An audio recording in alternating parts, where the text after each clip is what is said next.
전처가 계약자로 가입한 보험이 24개이며 그중 대부분이 생명보험이었다며 재테크보험, 연금보험도 섞여 있지만 피보험자가 사망하게 되면 수익자나 상속자에게 보험금이 가는 것이어서 사망보험과 다를 것이 없다고 판단된다고 말했습니다.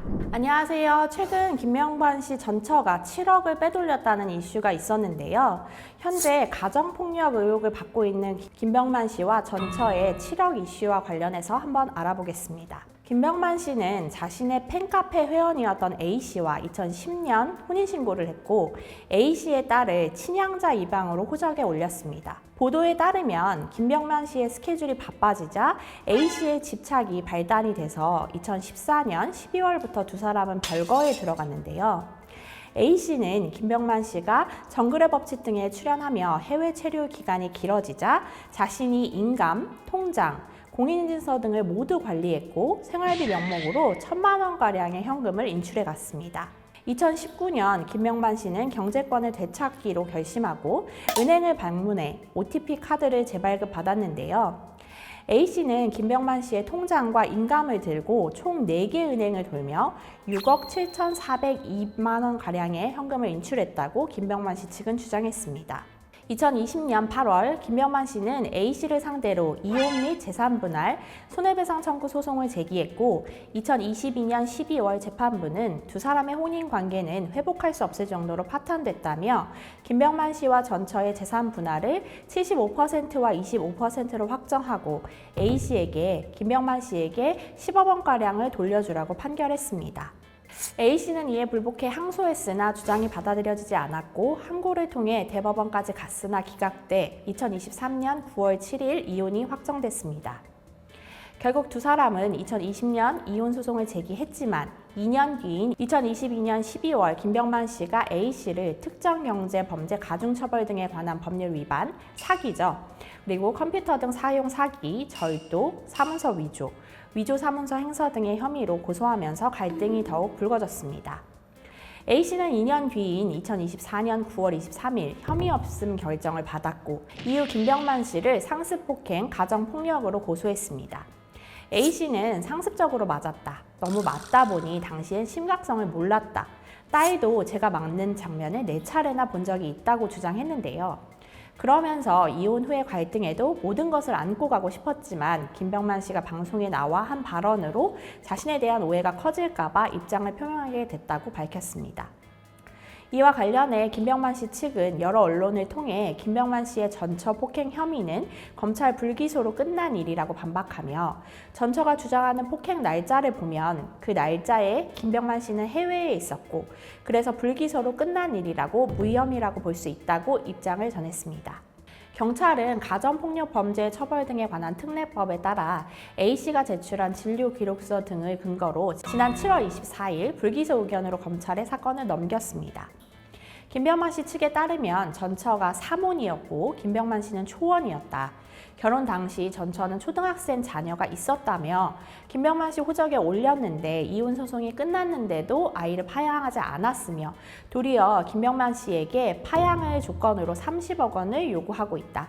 이혼 소송이 끝나면 재산 분할을 해야 하지 않나 김명만 씨는 전처에게 재산 분할된 돈도 못 받는 상황이라고 말했습니다. 또한 김명만 씨한테는 가족이 따로 없고 아이를 파양하지 않은 상황인데도 김명만 씨 이름으로 생명보험을 수십 개 들어놨다며 그러니 언론 플레이를 하려고 그렇게 입장을 밝힌 거 아니냐라고 주장했는데요. 김명만 씨는 A씨가 몰래 가입한 수십 개의 보험 명의도 이전받아야 하는 상황인데요. 세계 보험사를 상대로 보험 해약금 지급 및 추신금, 명의 변경 소송을 제기했습니다. 김명만 씨의 법률대리인은 지난 13일 한 유튜브 채널에 출연해 전처가 계약자로 가입한 보험이 24개이며 그중 대부분이 생명보험이었다며 재테크보험, 연금보험도 섞여 있지만 피보험자가 사망하게 되면 수익자나 상속자에게 보험금이 가는 것이어서 사망보험과 다를 것이 없다고 판단된다고 말했습니다. 이혼 소송에서 각자의 재산 파악을 위해 법원에 금융거래 정보 제출 명령 신청을 하게 되는데 이때 본인 명의의 생명보험 가입 사실을 알게 됐다는 것입니다. 보험 수익자는 대부분 전처 명의로 돼 있었고 그중 일부는 전처의 친딸이자 김병만 씨의 입양딸인 자녀로 돼 있었다는 게 김병만 씨 측의 설명입니다. 김병만 씨가 자신의 생명보험 가입 내역을 몰랐다면 정상적인 보험 가입이 이루어지지 않은 것으로 볼 수 있고, 만일 김병만 씨가 계약서에 자필 서명을 했고 해피콜 통화 과정에서 계약 내용에 동의했다고 답변을 했다면 계약은 일단 유효하기는 합니다. 하지만 본인이 서명한 사실이 없고 해피콜이 제대로 이루어지지 않았다면 계약 내용은 무효가 되는데 불완전 판매에 해당하기 때문입니다.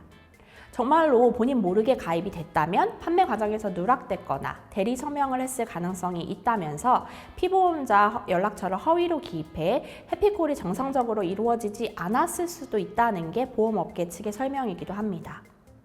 이어서 본인이 직접 서명한 것이 아니라면 불완전 판매이고 피보험자의 동의 없이 생명보험 계약이 이루어졌다면 계약 자체가 무효라면서 보험사에 민원을 제기한다면 조사가 진행될 것이고 불완전 판매로 결론이 나면 환불 등 절차가 이루어질 것이라고 덧붙이기도 했습니다. 앞서 이야기한 폭행의 경우 이혼 소송에서도 전처가 폭행 혐의를 주장했지만 기각당했다고 김병만 씨 측에서는 설명했습니다. 또한 이혼 소송으로 재산 분할이 결정됐지만 김병만 씨가 예능으로 번 돈 대부분을 상대방이 갖고 있어서 김병만 씨가 돈을 받아야 하는 상황인 거죠.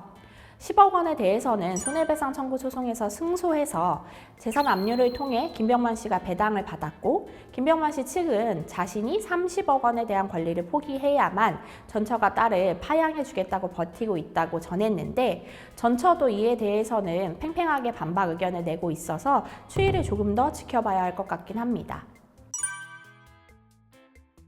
이미 이혼 관련 재산 분할 청구는 확정이 돼가지고 작년에 확정이 돼서 가져간 재산에 토해내야 되는 상황인 것 같아요, 전처가. 네, 그렇기 때문에 형사 고소 같은 것들을 통해서 손해배상 청구권을 자신한테도 만들려고 하는데 무혐의가 났기 때문에 그렇게 되지 못한 것으로 보이고, 그러다 보니까 지금 할 수 있는 마지막 패라고 생각을 하는 게 파양해 줄게, 파양해 줄 테니까 네가 그러니까 자신이 토해내야 되는 돈 플러스 알파일 수도 있고요.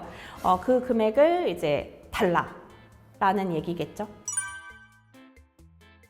지금 75%, 25%로 되어 있다고 하니까 혼인기간도 짧았고 경제적으로 돈을 버는 사람도 김병만 씨였고, 애초에 누가 혼인 전에 재산이 어떻게 됐었냐도 볼 거고, 그런 것들을 다 봤을 때 김병만 씨의 기여도를 75%로 보는 것이 맞다, 전처는 25%로 보는 것이 맞다라고 판단을 한 것 같습니다.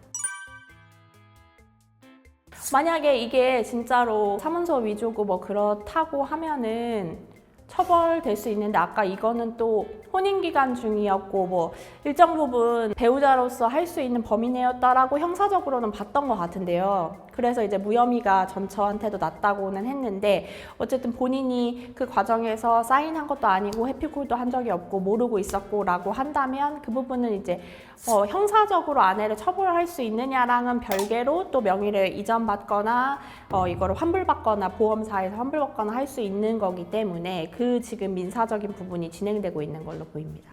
오늘 김병만 씨와 전처와의 이슈에 대해서 다뤄봤는데요. 시청해주셔서 감사드리며 궁금하신 내용이 있으면 댓글 또는 아래 하단 링크로 연락주시면 자세한 상담 도와드릴게요. 여러분의 구독과 좋아요는 저에게 힘이 되는 응원입니다.